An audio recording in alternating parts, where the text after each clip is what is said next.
Welcome to the series Question the Answer. In this series, we talk about all those things for which we get ready-made answers. But because the answers have come from others, we do not know how the answers have arrived. The attempt is not to discard the answers. The attempt is not to deny the answers. The attempt is to re-question, find out your own answers, and evaluate with the standard answers. The whole idea is to develop an insight so that we do not depend upon others. We do not depend upon our teachers, our elders, our family members, or even Google or AI for getting ready-made answers. But we develop our own intelligence sharp enough so that we can find out the answers ourselves.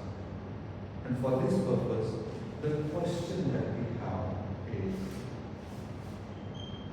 why is 90-degree angle called right angle?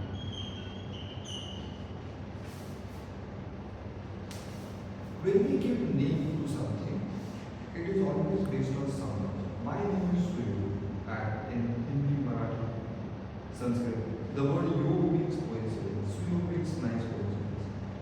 So at the time I was born, I was almost on the verge of dying, and my parents were very worried. Somehow I survived.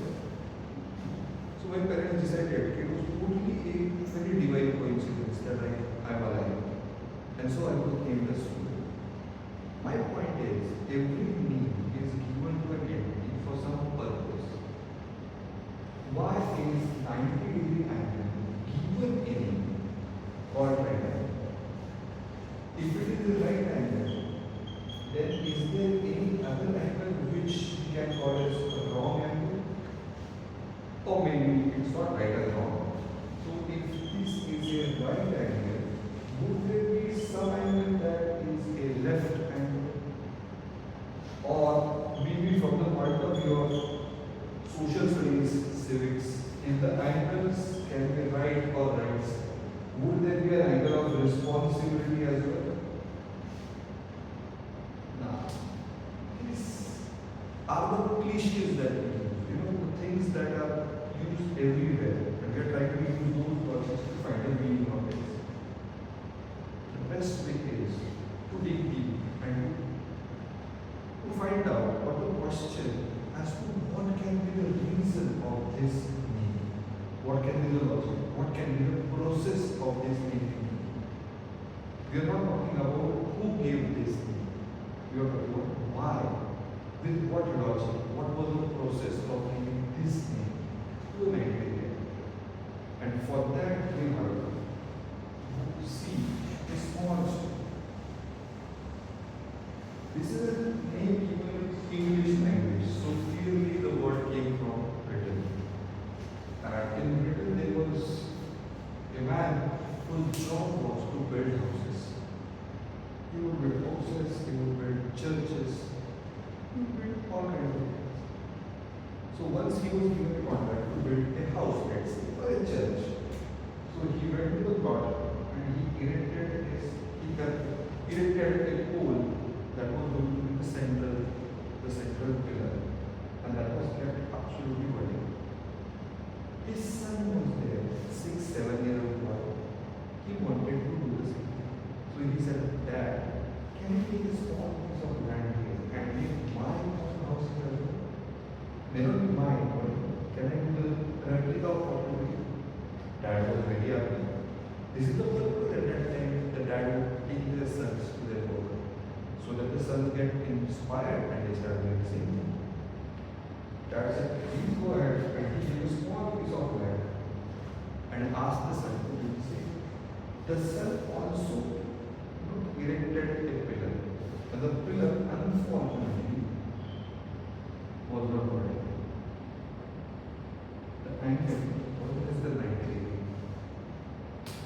So the pillar was tilted on one side, and because the pillar was slightly tilted on one side, the boy did not realize, but the father immediately realized that this is not going to sustain, this will collapse. But the father did not tell his son anything.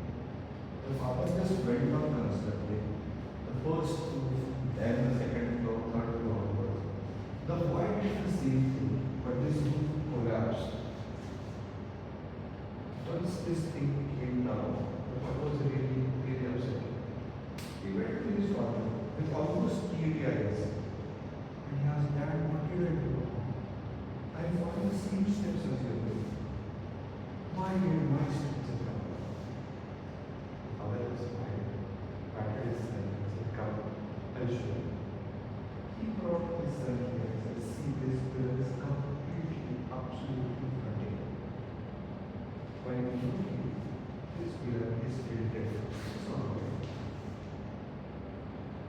The boy asked, "Is that why everything fell down?" The man said, "Yes, son. If it is completely vertical, it will balance the weights and no side will be tilted downwards. But if you keep it tilted, then one side will fall down. The problem is not what you are doing, you are following everything that I was doing. The problem was the angle." And then he told his son, "Sir, this angle is wrong. This angle for construction is the right angle." This is how the word right angle was used for 90 degree. I hope you enjoy this. I hope you like this. We'll continue with this series. Thank you.